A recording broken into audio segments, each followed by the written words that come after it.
Anlamadım. Doğruya keyin kelmagan. Masalan. Gapiravering. Keyingisi bolalar puli to'g'risida ko'p takliflar tushdi. Telegram kanalimizda nima qilishdi? Bolalar puliga o'tish qiyin bo'lyapti. Boshqa nimani deputatimizni roziligimi, ruxsatini qo'yib qo'yish kerakmi deganlar ham bo'ldi. Siz qanchalik aloqadorsiz bunga? Nima? Nursulton aka. Kim nima qilyapti? Olishimiz qiyin bo'lyapti deb nima qilishyapti? Zorlashib, qanday shikoyat qilib. Agar ruxsat bersangiz, bolalar puli bo'lsa, bizga yuklatib shu. Yangi fevral oyidan planshet ishlayapmiz, butun planshet ishlayapmiz. Ulardan borib sarsamgarchilik bo'lmaydi. Hujjatni shunday misol uchun falonchi, pistonchi men to'lqinga aylanyapti.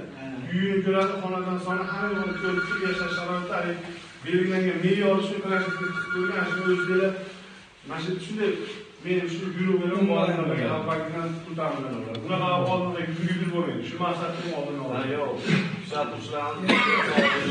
Hozirgi o'rligini so'rayapsan. Ya'ni shularni aytdi, hozirgi o'rligi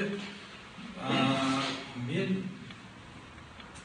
masalan kimga mablag' ajratish kerak bo'lsa, kimga yordam berish kerak bo'lsa, shu narsalar bilan dalolatnoma qilyapti, men pul qo'yib men bironta o'g'limni qaytarganim yo'q. Deputat bo'lgandan beri hech narsani qaytarganim yo'q. Chunki o'zim yashab turgan mahalla bilaman-da, haligi hech kim o'zicha davlat pulini demaydi. Sharoiti shunga nimaki, kelyapti, men bittasini ham qaytarganim yo'q. Kechagi haligi shunday qatildi-yu, shu masalani bu aytyapti menimcha. Bu narsani haqiqatan men qo'l qo'yib berishim kerak edi. Men to'g'riga a'da ishlar bilan bo'ldim, safarda bo'ldim. Keyin kelganimdan keyin menga bir narsa deb bu haqida aytgan yo'q. Tarqatirib men kimga berilganini bilganim. Qaysi sanada? Lekin menga rosa ko'p telefonlar bo'ldi, davlat orqali qildi, yana bir qancha ayollar qildi.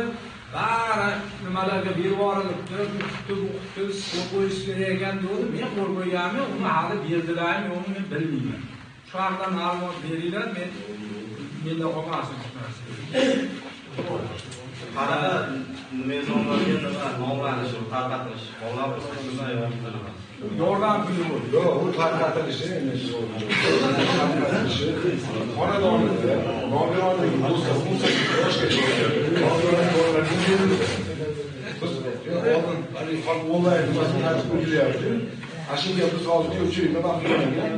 O'z qarzda hamma yo'q bor. Hammalar ham o'qib bera olaman hozir menda. Chiqarib falan shu beradi. Kimlar berilganini eshitdinglar. Abdulla Alijon Tashkanboyevich. Holatni aytib beraman. Endi nimalar biz hali bergan tushundilarmi? Bekmurod va Gulnoda. Bu qonun Mahbubaxon Jahangirovna. Jamolidinova Ozoda Sheraliyevna. Momoxonov Saidkamolxon hali bizdan ro'yxat chiqib ketgani yo'q. Mirzayev Muqaddasxon Latipovna, Nishonova Shahodatxon Zokirovna, Obidinova Jo'raboxon Yoqubovna, Qosimova Muqaddamxon Shahabiddinovna, Quvvatova Saodatxon Bozorboyevna, Soliyeva O'g'ilxon Axtamovna, Tursunaliya Shohsoxon Rahimberdi qizi, Hamidova Sayroxon Abdurahimova kimisi.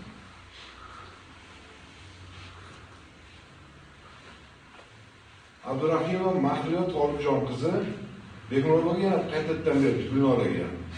Mamlakat Tursunar Karimovich, Keshaboyev No'monjon Olipovich, O'sarov Hamdamjon Xomidovich, Hidirova Hozirxon Soliyevga. Agarlarga o'tib ketgan ekan xotiniga berdilar. Xotiniga berdilar.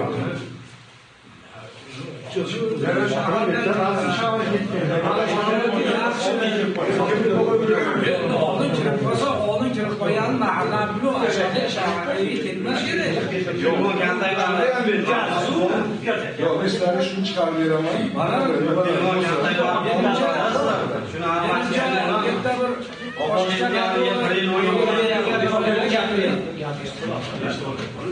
bir yil bo'ldi vafot etganiga.